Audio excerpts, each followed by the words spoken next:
What's up, movie lovers, and welcome back to the Lucid Nightmare. I'm your host as always, Jay Schatzer. And today, well guys, it is the Q&A video that you requested. You guys sent me a whole shitload of questions. I got a whole shitload of answers for you. So we're just going to run down the list and see what we come up with. I don't know, this is going to be one hell of a long video, or maybe I'm going to chop it up into two parts. But I will answer every single one of your questions that you sent me, no matter how ridiculous. But guys, I got it all here on my phone, so let's just boot it up. Alright, first question. Two different people asked a similar question, so I'm going to kind of combine them together. Fire Ninja 76543 wrote, "How long have you been into horror, and what was the first horror you remember watching?" Faforn also asked, "What's the first horror movie that you remember watching, and how old were you at the time?" So I'm going to kind of combine those two questions into one answer. As far as I can remember, and I don't really remember what started this whole horror craze or just movies loving in general, but I remember watching The Gate. Came out in 1987. It was like 29 years ago, around that parts. Well, not 29 years ago. That was, I want to say, well, when it came out in 87, I was 7 years old. And then it probably didn't get onto TV for a few years later, so I'm saying probably like 1989 or something like that. But that movie used to scare the shit out of me, and I remember always watching it, really getting freaked out by the film, because I mentioned in the Gate review that my address growing up was 150. And the movie that all this crazy stuff happens to this kid is at a 150 address, so I always thought that was going to happen to me. If you remember, the movie had an eyeball in the kid's hand that he has to stab with a piece of glass. I used to freak the shit out of me. But I think around that time is when I started getting into movies that I saw on TV, and really seeing things that creeped me out, and kind of really enjoyed just seeing that kind of stuff. But yeah, I guess it was probably like 30 some years ago where I kind of got into movies and horror movies in general. It's a vague story because I hardly remember the beginnings of it, but yep, that's basically it. Next question. How do you feel about people talking about physical media disappearing? And that is by #GodWillRise. The way I feel about it is that they've been talking shit for a long time about physical media disappearing. It hasn't disappeared yet. I remember, I think back in 2004 or 5, they were talking about a big, oh yeah, it's going to be, nobody's buying as many movies, they're not going to be putting them out, you're not going to own. Streaming service started budding around that time or a little bit after, and yeah, we're here how many years later, and it's still the exact damn same. I have a few streaming services that myself and my girlfriend have that we have for the house. We have Hulu, Netflix, Disney Plus, and Amazon. I enjoy streaming services, but to say that they're going to replace me personally, me buying movies, is a pipe dream. Yeah, I mean, the best example is that Disney Plus just recently, last week I believe, took off Home Alone 1 and 2 without letting anyone know, and everyone started freaking out. It's like, you don't have to worry about corporations taking shit off of streaming services if you own every single movie that you want to see, or most of the movies. I have Home Alone 1 and 2, so I don't give a shit if they take it off or if they keep it on. It's just convenient if I just put on the TV and want to go to the streaming service and watch it from there. Yeah, I will never, ever abandon my movie collection.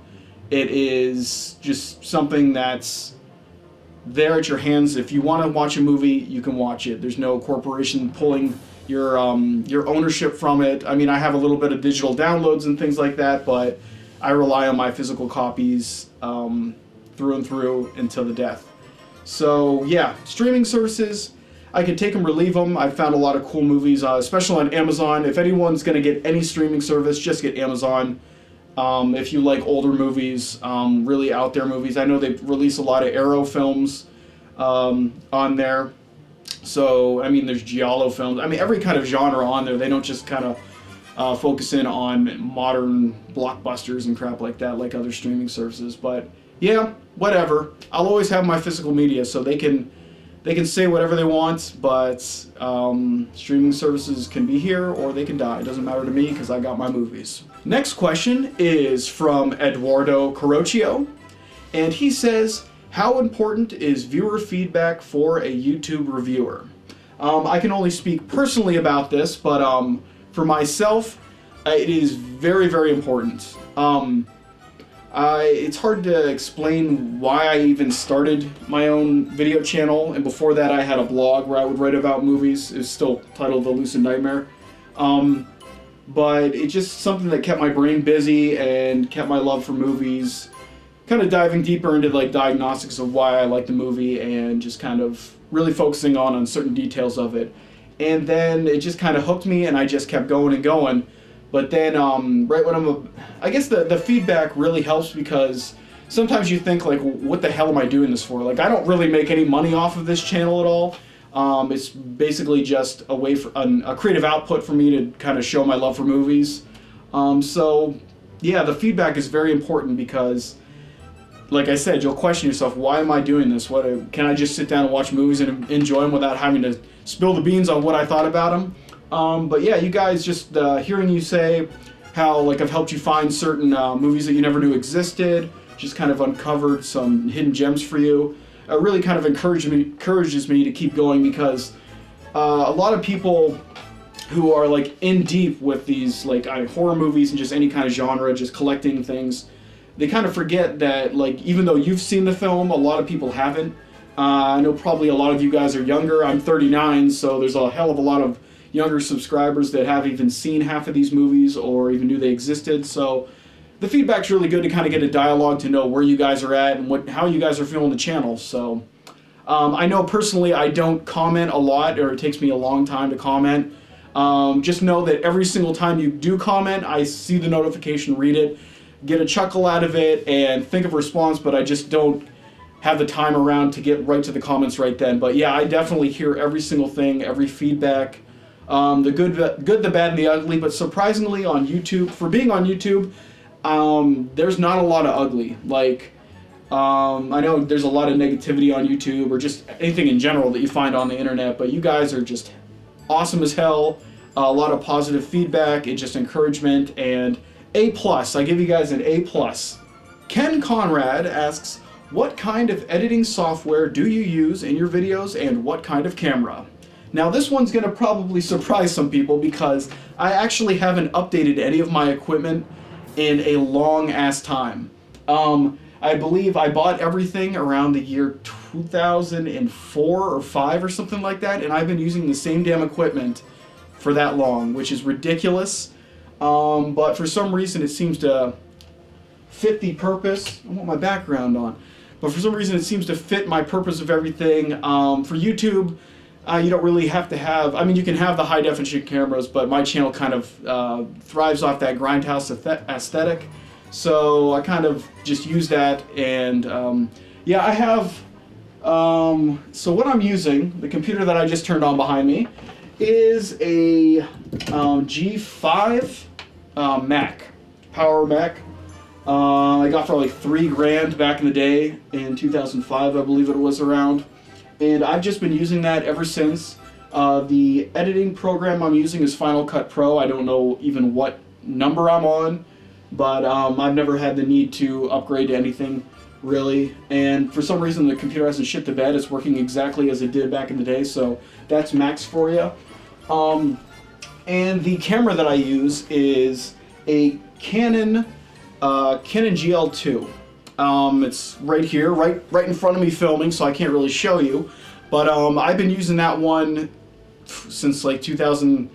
That one's probably earlier. That's probably like a 2002 to 2003 or something like that. But I've been using this thing for everything. I used to do comedy videos with my friends. We had a little comedy show. I was filming down at my cottage. Every year my friends and I would get together, just do stupid shit and film it and put it together in some big crazy thing. We'd do different skits, comedy things, horror trailers, spoof ones. I filmed a whole feature film on this camera. My film Among the Fallen, a zombie horror film. So This thing's gone through the ringer. It's had blood splattered all over it from different different effect shots that we've done. So it's went through the ringer, and for some reason it's still kicking ass. And also, the strange thing is this camera, it still runs on mini DV tapes, which I don't even know you can buy anymore. I just keep reusing old ones. But you can also connect it up to the computer, capture the video from there. But yeah, that's what I am using for this this crazy channel, Lucid Nightmare. It's just old tech that's still kicking ass. I want to upgrade my laptop where I do my writing on. So I can be able to capture Blu-rays, because it's kind of getting limited on. I have so many new Blu-rays that I can't really do reviews on them because I can't capture the video. But yeah, that is everything. So I mean, that's what I'm using, and that's what makes the magic here at the Lucid Nightmare. Faforn asks, and I hope I'm not butchering that name, but he asks, how long does it take you to put a video together? Now, I'm trying to think of what stage to start from, but I guess to put the actual video together and to edit it and everything, I want to say probably 5 to 6 hours, but I mean, it's really hard. I kind of get lost in the process from gathering the video. I mean, when you gather the video, I just hit the video to play and captures that, and I go on off and do something. But to actually sit down and edit it would be like 5 or 6 hours.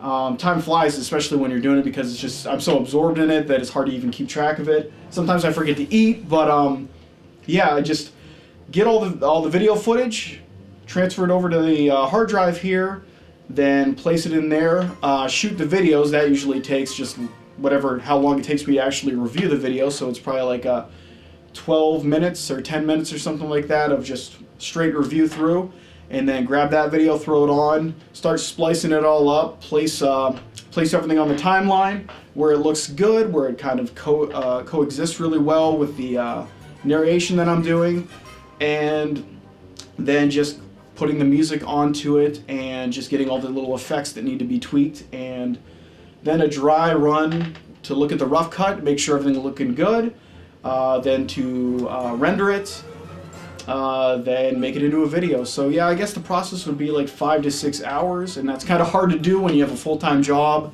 and now we have my daughter and my girlfriend's 3 kids in here too, so there's a lot of just crazy, chaotic stuff going on. Right now I actually have the house to myself, so I figured I'd crank out these question videos. But yeah, I mean, that's pretty much how long it takes, and just a little insight on the process. Fire Ninja 76543 asks, what's your favorite exploitation movie? And I had to think about that for a little bit when I first saw the question.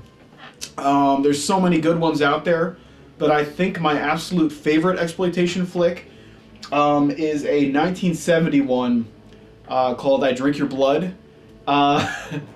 It is about a group of hippies who come into town. I don't know if they rape the girl, some local girl, or attempt to rape her or beat her up. But the girl's little brother sees what happens to his sister and figures out it's the hippies that do it, and he injects blood from a rabid dog or something that he kills. I think it's a rabid dog that he kills. And extracts the blood, puts it into meat pies, which meat pies are disgusting in the first place, but then you're putting rabid dog blood in it. And he feeds it to the hippies, and they turn crazy rabid, and they go around just killing everyone, infecting everyone, and then the whole town just starts it just devolves into chaos, absolute chaos.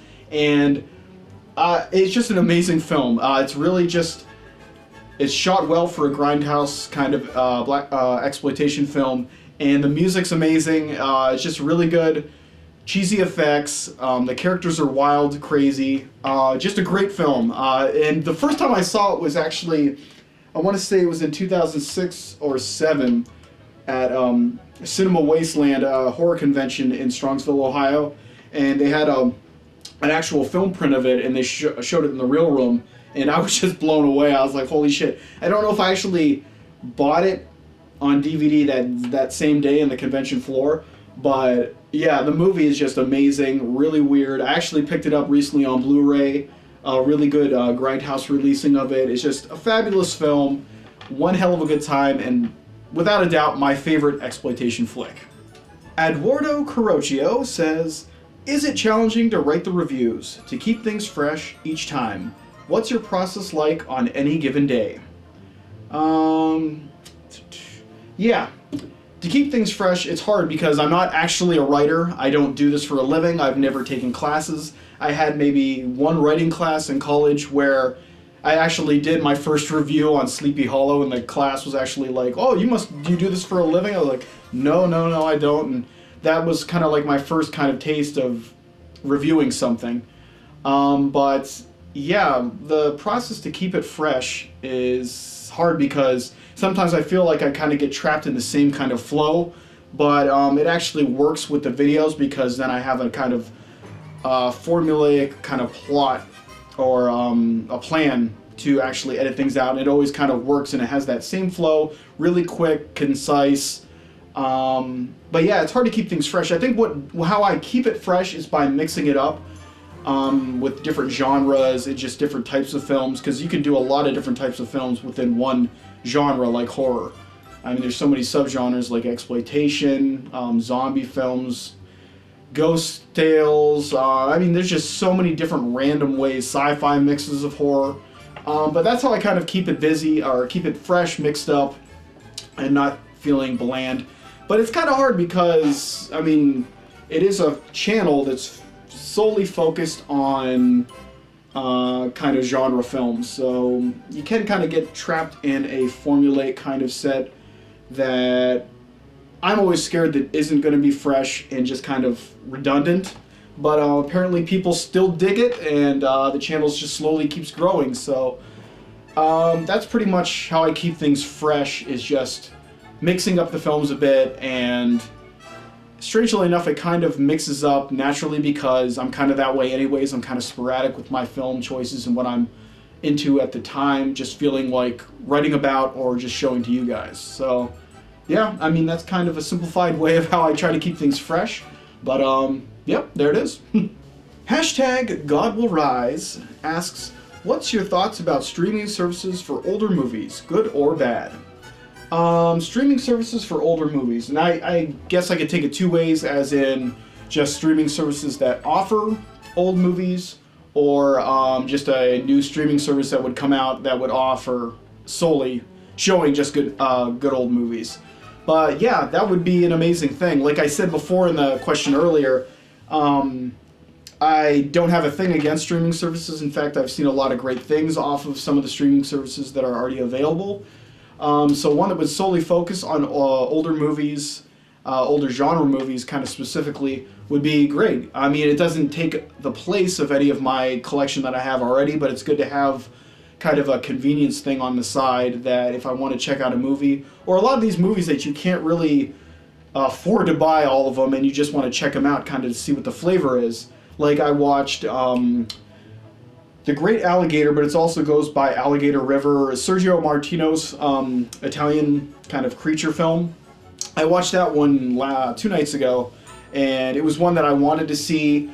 I never picked it up on DVD, and the Blu-rays, I think there's a Blu-ray for it, but it was astronomical, and I didn't feel like picking that up. But yeah, I watched it on that on Amazon. Loved the hell out of it. It was just a crazy, cheesy, fun film to see, and I wouldn't have seen it if it wasn't available on Amazon. So yeah, older films on Amazon, hell yeah. Or older films in general in streaming, I'm all for it. The more the merrier. There's so many oddities out there, it's hard to like grab them all up and see them for yourself. So the streaming service really does make it a benefit to people who love crazy films like us. Oh, brother. All right, this next one is going to be so damn embarrassing for me, but I'm going to answer it truthfully, and I'm not going to bullshit you. But you guys are probably going to have a really bad view of me after this. But Uatu Omega asks, what are a few of your guilty pleasure films to watch that are a complete 180 from the horror genre? Now, I know I made a list. I already did a top 10 guilty pleasures list video, and I was truthful on that. I told you what my guilty pleasures were, but I didn't delve into the depravity of my guilty pleasures.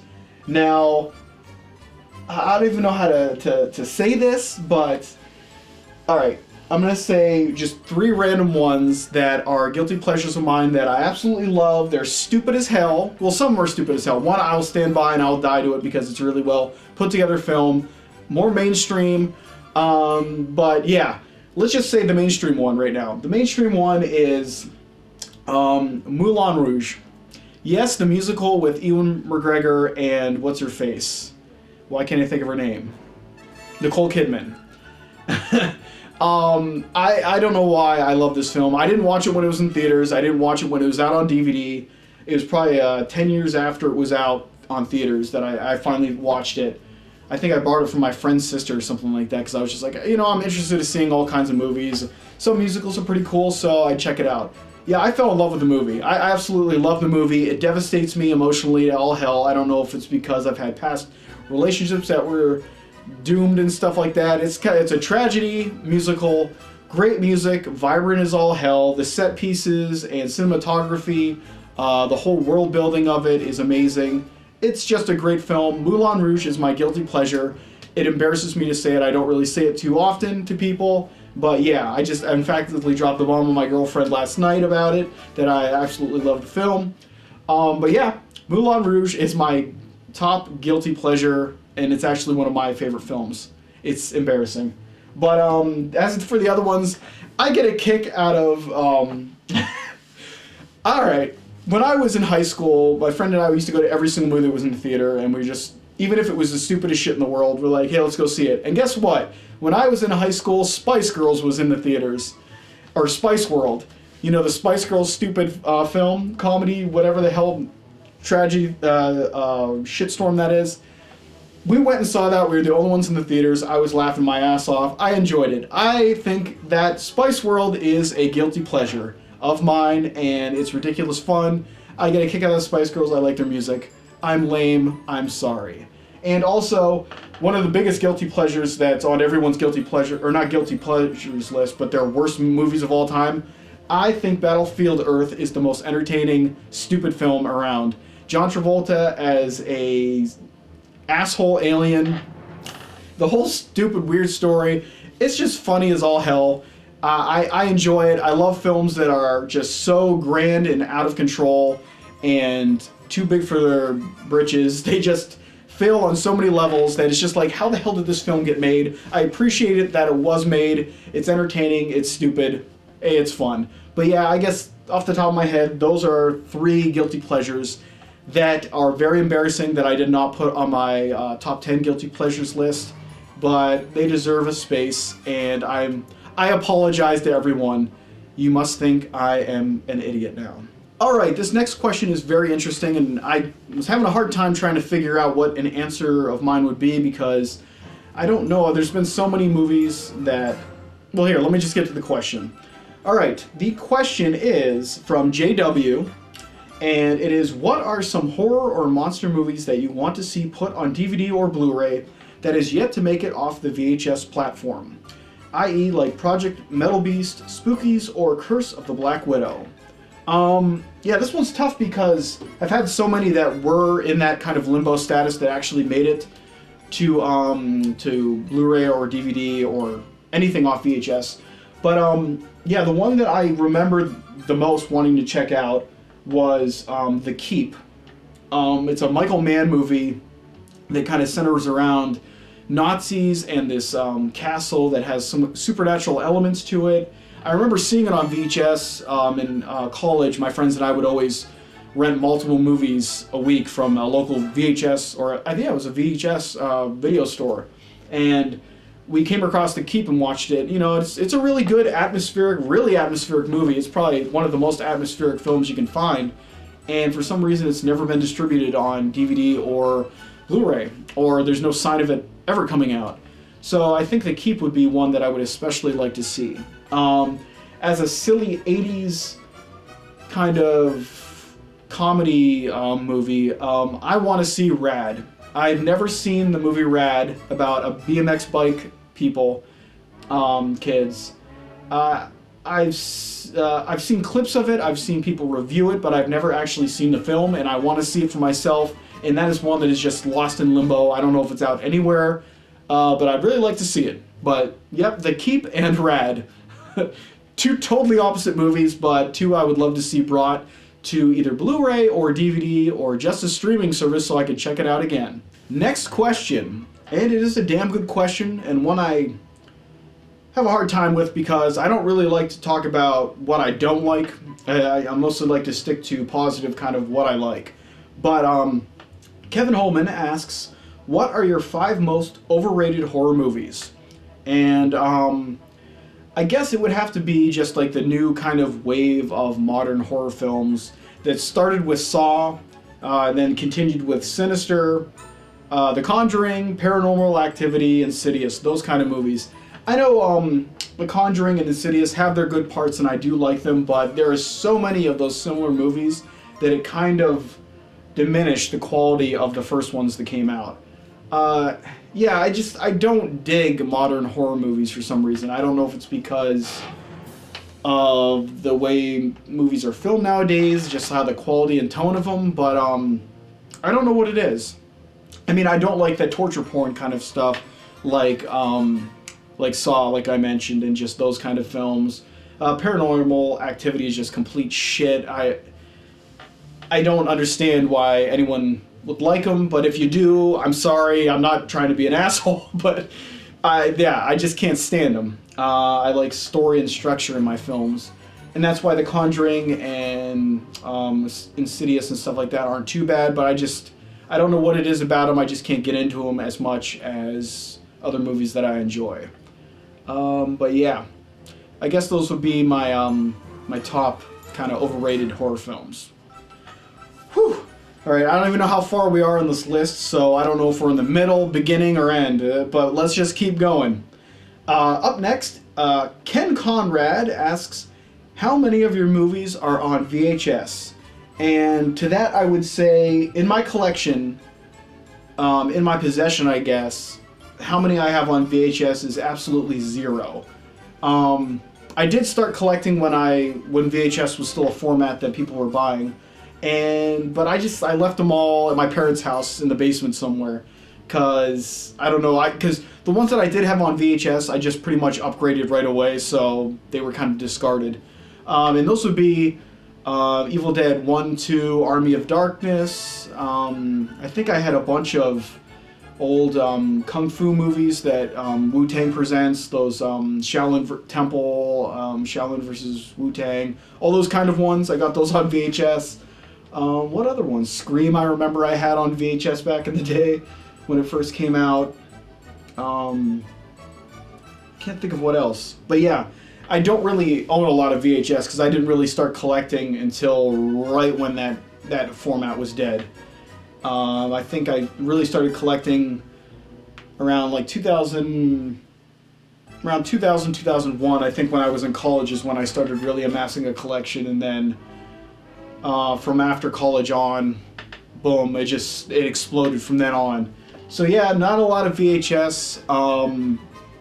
I don't know why. I guess I just didn't really get into collecting until the format was pretty much obsolete. But yep, I made up for it after it was dead. Got a shitload of movies now. Alright, up next is a fun little question. It is by Eduardo Carocchio again, who asks, do you have a favorite subgenre? And Eduardo, I do. I love an offbeat subgenre that not a lot of people talk about, not a lot of people are versed in it, and it is the Eurospy genre. For people that don't know, Eurospy is pretty much when James Bond's Dr. No came out. It was such a success that every country in the world decided to come out with their own James Bond spin. And that is when in the 60s, the Eurospy genre was born and it exploded. They're just so cheesy. Some are actually really well put together. They would throw so many weird concepts out there.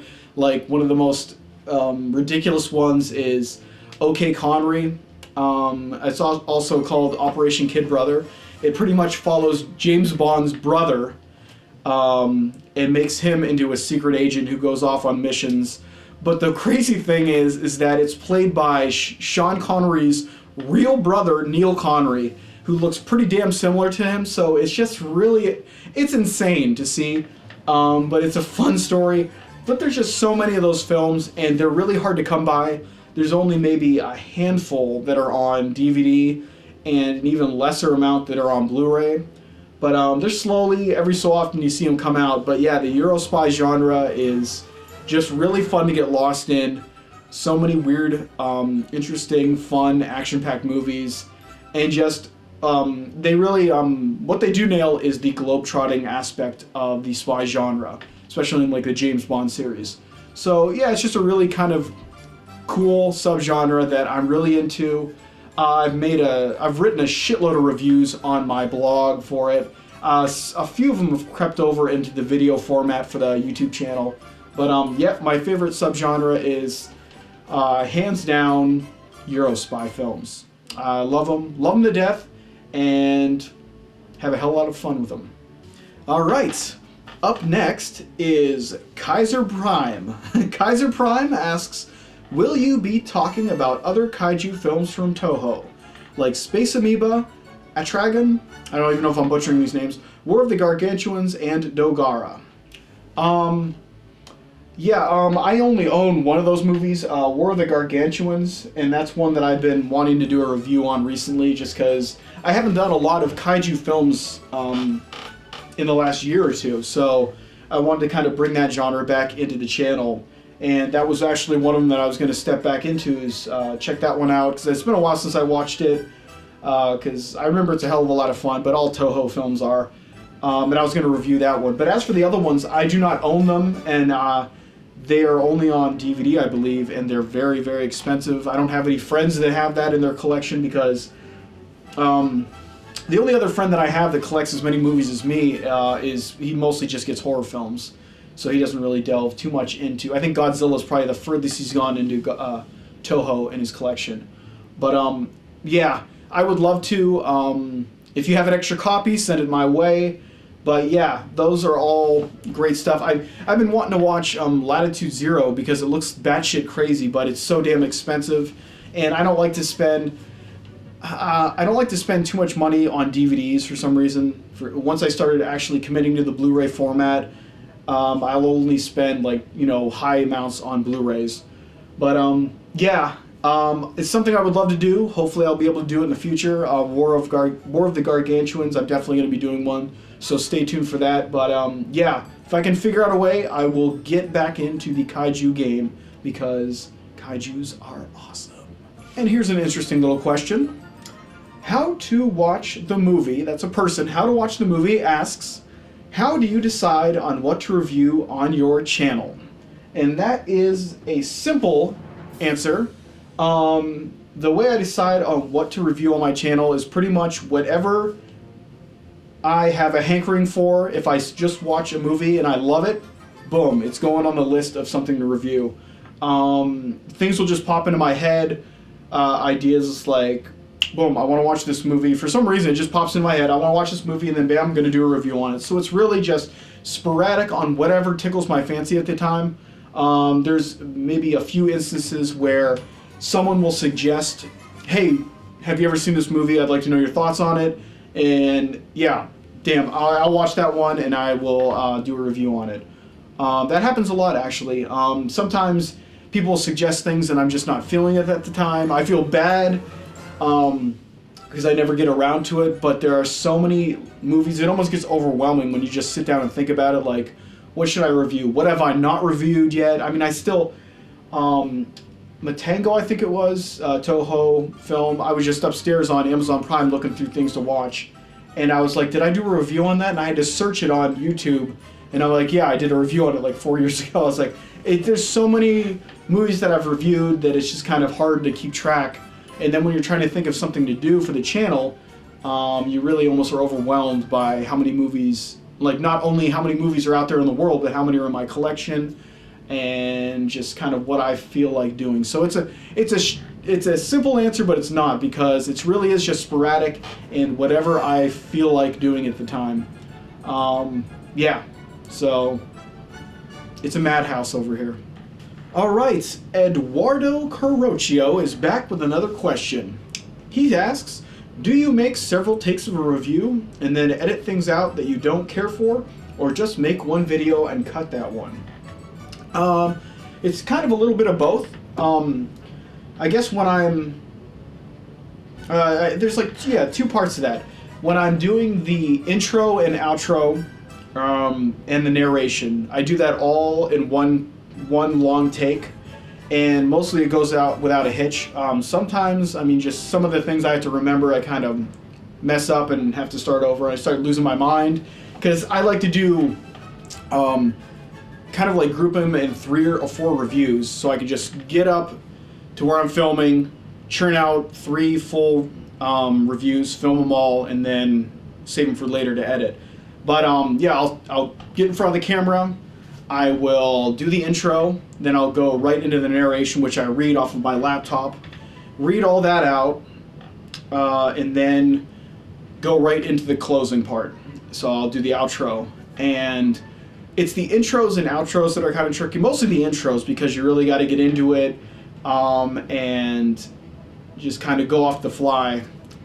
And I can do that. I've been doing it for years. Since I was a teenager, I've been in front of the camera just doing stupid videos pretty much most of my life, so it's not too hard. But a lot of times you're just not in the mood and you start getting out of rhythm and you just start doing crazy. If I ever do a bloopers thing, you think I'm insane because I just start doing crazy stuff like, losing my mind if I start messing up. But most of the time it goes smoothly. I can churn them out under an hour, just boom, boom, boom, do 3 in a row.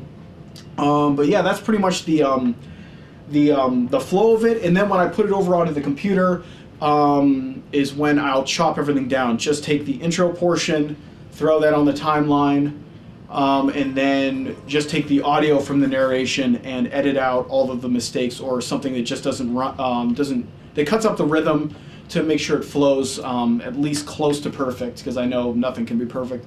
But yeah, that's pretty much the process of it. It's pretty much, after doing it for so many years now, I think this is the 3rd or 4th year that I've been on the videos for the YouTube channel, and it's pretty much down to a science now where I can just churn them out and it's not a process. So I definitely hit that rhythm for it, so it's not that bad. But yeah, that's pretty much the gist of what I do. So it kind of answers both questions. It's a little bit of both. So there you have it. Ooh, now this is a good one. This is by Watu Omega again. If you had basically an unlimited budget and the magical powers to utilize any other actor, living or dead, from any point in time during their life, what film would you like to remake, reboot, or make another chapter in its franchise? And who would you cast? That one, I thought about that one for a while, because there's so many options, there's so many instances where you would think that you could cast somebody better or just change something up to make it better. For some reason, the one that sticks in my head was the missed opportunity was the Resident Evil series franchise. When they first were announcing it or getting ideas of what they wanted to do with it, George Romero was rumored to be attached to it as a director, and I thought that was going to be like the greatest combination of the video game world and the zombie horror movie world, just combining, because they took so many elements from his zombie movies for the games and inspiration that it just seemed like a natural thing. But of course it fell through because I guess studios and George Romero do not mix. He's mostly a low budget kind of Pittsburgh guy, and Hollywood likes to do it their way, he likes to do it his way, and it just never worked out. So I guess if I had magical powers, I would bring George Romero back from the dead, and I would have him direct I guess they're rebooting it anyways, but I would have him direct the Resident Evil film. And the cast, I really don't give a shit who's in the cast as long as he's behind the lens filming it, and I think it would just be one hell of a great reboot for the franchise, because even though I find some positive aspects about the franchise, it really is shit. They didn't capture that tone at all of the first Resident Evil game and kind of did their own thing, added a character of Alice that wasn't even in the games. It made it its own beast. It wasn't Resident Evil like the PlayStation game, but yeah, that's what I would do if I had magical powers and the ability to kind of play God in the cinema world. I know there's many instances where you could do it, but for some reason that one sticks to mind and just seems like a really good fit. Alright, next up is Cody8804. And Cody's asking, have you discovered any must-see films that no one really talks about? Yes, I have. And I know I've discovered a whole bunch recently, but I just can't think of them coming to mind. But over the years, I've found so many must-see films that the ones that really come to mind at the moment, the last horror film, it's aka The Fanatic, and that one's with Joe Spinell and the hell's her name? I always forget it right when I'm thinking about it. Caroline Munro. Yeah, it's the same kind of cast in Maniac, his awesome slasher movie, kind of psychotic serial killer film. But yeah, that one, The Fanatic, actually has that same kind of collaboration effort, but it's really awesome. I discovered it years ago, long time ago, but only revisited it recently on a Blu-ray transfer from Troma, and it's so much better just being cleaned up and crisp and clear. That yeah, I was blown away because it's really an awesome film. It centers around a guy who's obsessed with an actress, and they go to Sundance or the Cannes Film Festival, and it's just crazy. He's just insane. You just have to check it out. Really good must-see movie. Also from the past, long time ago, discovered Messiah of Evil. That one's an amazing film. It's not a zombie film, but it has that feel of a zombie film. The whole town is just weird that this person travels to. Soul Survivor is another good one. That one is a lady survives a plane crash, and she starts seeing weird things, and it's kind of it's like a Final Destination where death is trying to kill her because she shouldn't have survived. She was the only survivor. Just a really good tone and atmosphere. Messiah of Evil. Well, all these movies I've reviewed, so just check out the channel for the reviews on those ones if you want to know more. And I guess another one is Let's Scare Jessica to Death. Totally amazing movie, atmospheric. It's got a vampiric spin on things, ghost story kind of film. Really cool atmosphere. Just a really great film. It's actually coming out on Blu-ray this month that I want to pick up because I still have the DVD version, so I want to upgrade that one. But yeah, those films, all amazing, great must-see ones. Not a lot of people talk about them, and more people should check them out. But every single one of them is reviewed on the channel, so check out those reviews. Alright, now this one's an interesting question, one that I don't know if I have an answer for, but I'm going to give it a shot. Faforn asks, what are some of the scariest movies you remember watching? Anything that may have kept you up at night? That's the trouble with me. I don't know if I'm desensitized now, but no horror movie really scares me anymore. I don't even remember when they did scare me. That's how long I've been kind of lost in this downward spiral of cinema craziness. But yeah, I guess the only movies that really creep me out would be Japanese horror movies. For some reason, like the original Ring, The Grudge, those kind of films, A One Missed Call. Japanese horror just seems to creep me out. I don't know if it's just kind of like a fish out of water element to it, where it's a different culture, where I almost believe that this actually does happen all the time over there. I don't know what it is, but it's just the whole look and feel of those films, how they're modern settings, but just different kind of settings. I guess that's just kind of the foreign element to it from my perspective. But yeah, Japanese horror films, they really creep me out, but I don't think anything really scares me. Like after I turn it off, I don't think about it. I'm just like, like scared.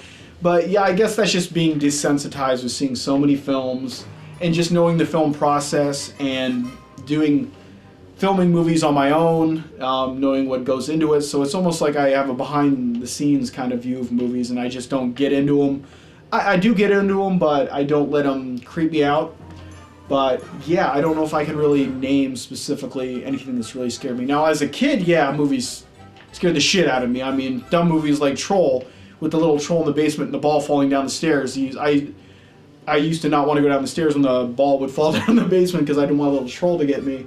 the Cat's Eye movie with another little troll. I don't know if maybe I'm just scared of little trolls. If they start running around, I'll be scared. But with that and the cat defending the little girl who did little goblin creatures stealing her breath at night, that used to freak the shit out of me.